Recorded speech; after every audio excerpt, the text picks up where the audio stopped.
Senator, thank you for being here. I know it's been toward the end of a very long day for you, but this has been a very sort of interesting news day for everybody watching on the internet and everybody at home with everything that happened out of the White House today. Yeah. And you come at it from a different perspective, having been the U.S. Attorney here in Mobile, having been the Attorney General of the state of Alabama.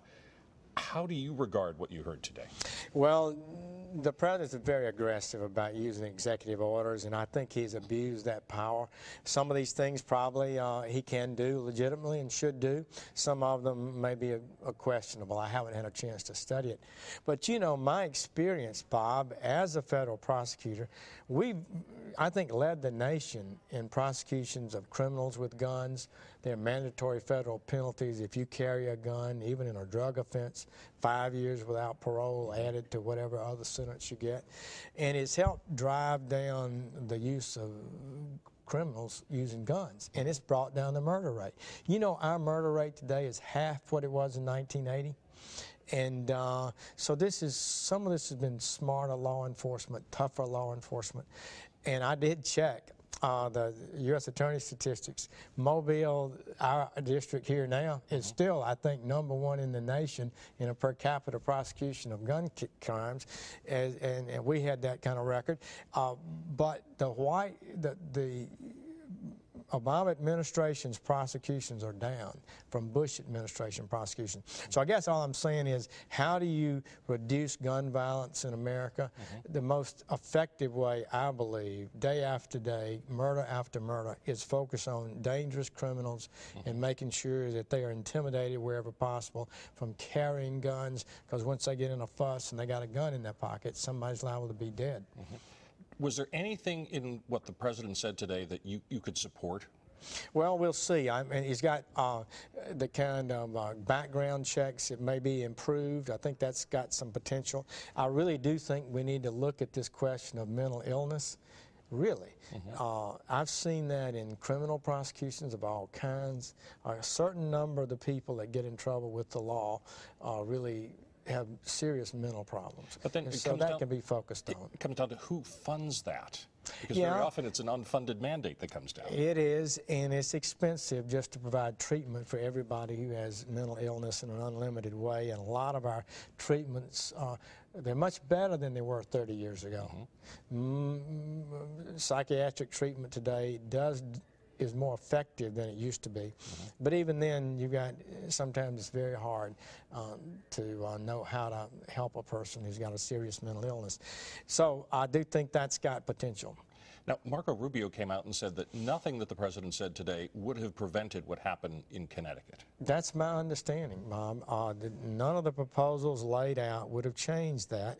And so we've got to be smart about how we confront crime, murders, violence. I do think we need to ask ourselves, let's say you have somebody that's got pent-up anger, deep-seated anger problems, and they play these video games that are so violent and so vicious, using guns to slaughter people and all of that.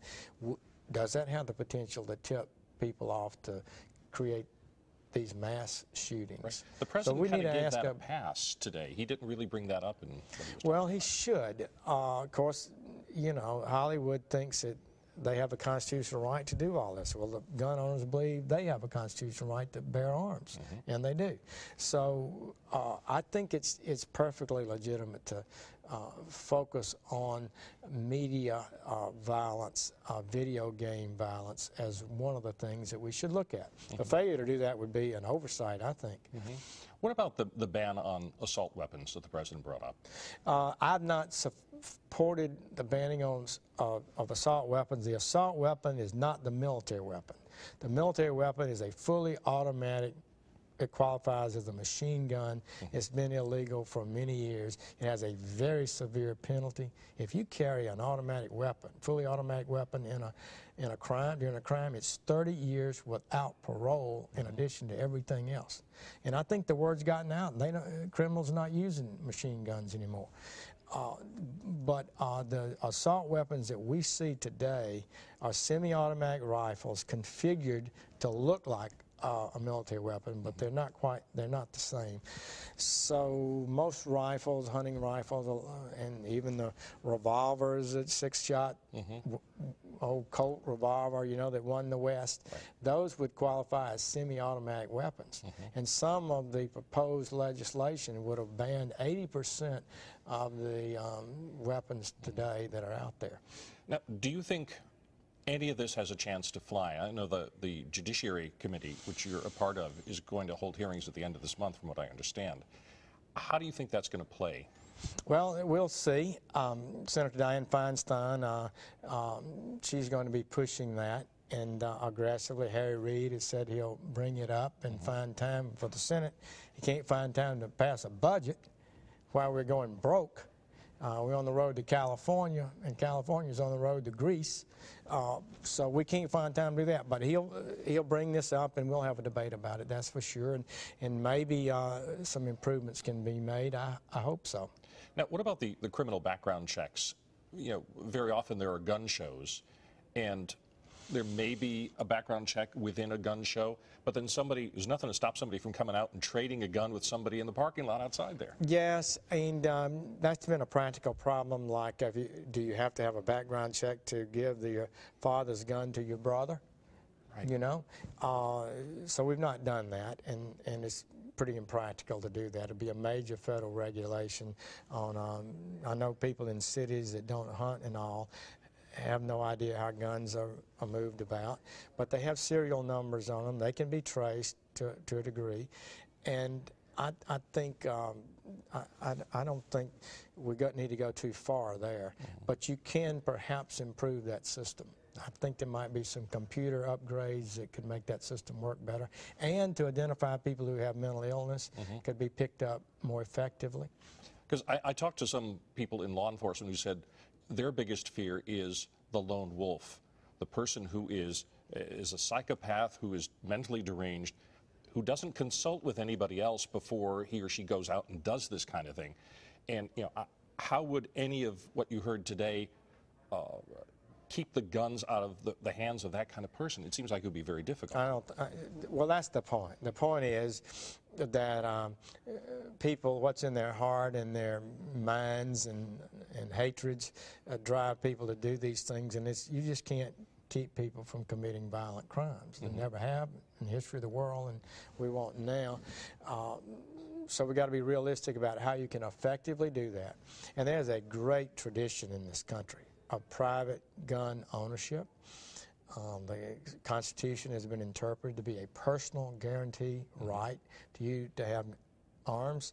And a semi-automatic rifle, if you ban that, you've really gone pretty far. We ban machine guns, we ban hand grenades, we ban a lot of powerful weapons. But when you take the semi-automatic rifle or pistol and start banning that, I think that goes to the core of what private ownership means. Right. We'd asked some viewers and readers on our website to contribute questions, and most of them centered around what is the senator's position on the Second Amendment, about keeping the firearms that we personally have, that you would support the Second Amendment the way it's written right now. I absolutely do, and I was very troubled in the last two Supreme Court nominees that they indicated that they thought that it was not a personal right, and actually Sotomayor voted that it was not when she got on the court, although testified almost to the contrary in the committee. So, but the Supreme Court historically has stood by the view that this is plainly in the Constitution. The right to keep and bear arms shall not be infringed. That's right. And so we've already infringed quite a bit on it, so I don't think so. No, sir. And I think a semi-automatic weapon, even if it's configured as a military weapon, looks like one. I don't think at this point that should be banned. We'll see what kind of evidence they can brought out, but I don't expect to be for that. I do believe that aggressive law enforcement of criminals and people with violent tendencies and have been convicted, or if they're convicted, they can't possess a gun. Convicted of a legally, felony. Right. Right. So, but the question is, do you prosecute? And so the Obama administration has allowed prosecutions to decline on those cases from what they were in the Bush administration, yet they're the first ones to go out and demand more laws on innocent people, really, that impact, burden, and raise costs for innocent people who are law-abiding, and they need to be focusing more on this criminal element, in my opinion. Let's talk about Jack Lew for a second. Last week when we talked, you said he didn't tell the truth to you when he was testifying in the committee. Have you heard anything new that would change your position about him? No, I haven't, and I'm waiting, but I gave him a chance at the hearing. I read his statement to him and said, you said this to the American people, is it accurate? And he said it was. When he said that the budget would pay down the debt and have us live within our means, and that was totally bogus. This budget was a disaster. It added $13 trillion to the debt, as his own numbers showed.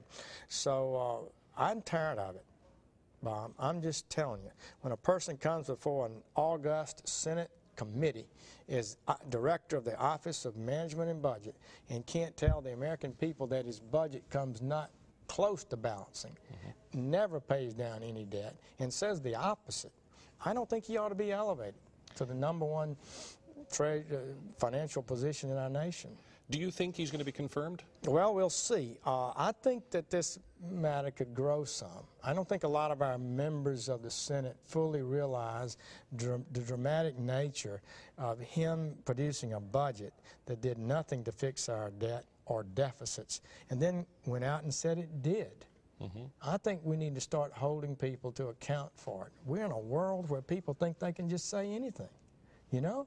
And nobody will ever hold him to account. I may not succeed, but more people in this country are going to know what he said about that budget as time goes by. You know, talking about budgets, I think we're talking about such enormous numbers, and we're talking about terms that people may not have a handle on, national debt versus budget deficit. You know, how can you tell people at home, you know, what they could expect, or what do you see happening with a new budget or a budget that gets proposed, period?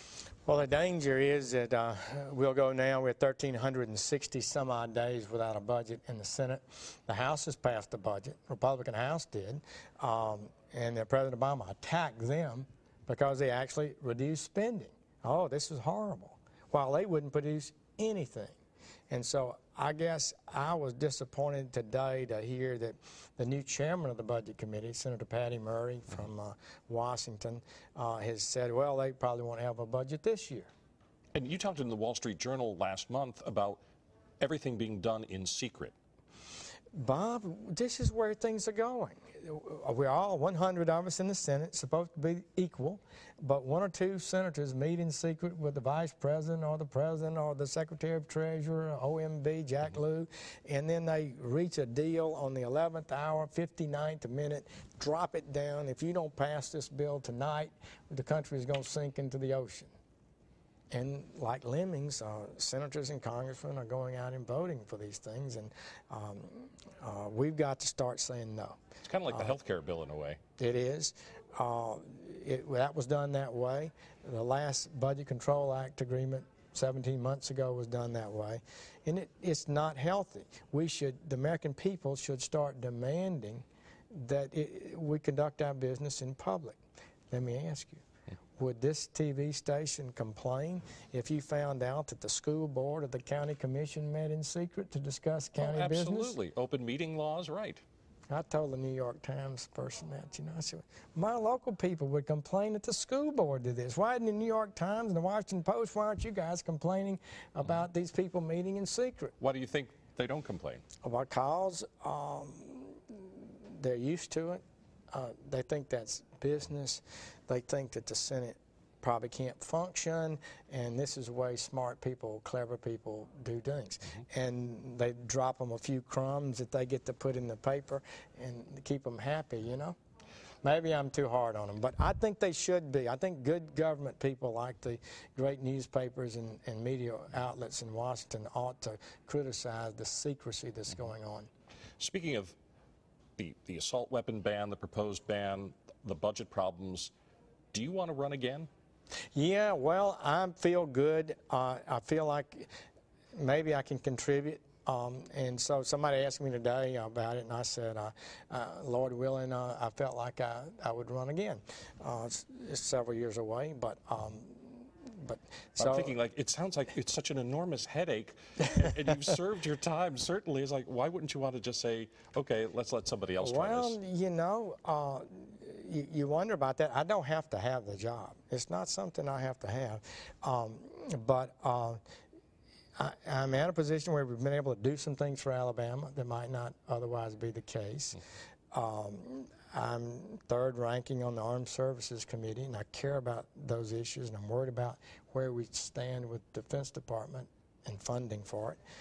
And so and of course involved in the budget process, somehow, some way, we've got to have a breakthrough there and get this country to pass a long-term financial plan that'll put us on the right path. We'll be surprised how much economic benefit we'll get from the whole world saying, oh, wow, the United States has finally got their act together. This is a much better situation than it was a few years ago. But in the meantime, some people are hurting because of the 2% increase or reinstatement of the Social Security tax. There was a holiday that to try to stimulate the economy, and so people didn't pay their Social Security, full Social Security tax, to save 2% on that. But that was never to be permanent, and that did end, and the people are feeling it. And they would have felt a lot more, Bob, if the whole income tax system had gone up too. Which it did for some, very few. Yes, the upper, only a few at the upper income. So I felt like one of the frustrations I think a lot of people have is that the tax rate, okay, it didn't go up, but on about 1% of the people. Everybody else kept the current rate. But they were put in a position where you can't have the sufficient money to carry out the government's business, and you can't cut spending. And so people are saying, well, if you don't have enough money, why don't you cut spending now? You raise taxes. And the answer to that is that the president is resisting cutting spending. So you've got the debt ceiling coming up. We've borrowed already. We've hit that ceiling again, blown through $2.1 trillion in increased debt ceiling. It's already been reached again in 17 months. And we've got to say to the government and the president, okay, if we raise that debt ceiling, what are you going to do to help get your credit card balance down in the future? Even if it takes 10 years, we want to see a 10-year plan that'll put you on a path to get on a sound footing, not continue this reckless spending. And that's what the president's saying he won't do. He just flat out said that he doesn't want to negotiate on the debt ceiling. But it was done 18 months ago. We reduced spending over 10 years in exchange for an immediate raising of the debt limit, the credit card limit. I really think this is important. There are several other things that are coming up within weeks, too, that provide the Republicans, the conservatives, an opportunity to say, let's see a plan to contain spending now. You've got tax increases. Let's see some spending reductions. Senator, thank you so much for joining us. Thank you. Appreciate it. Good. Thank you, everybody, for watching.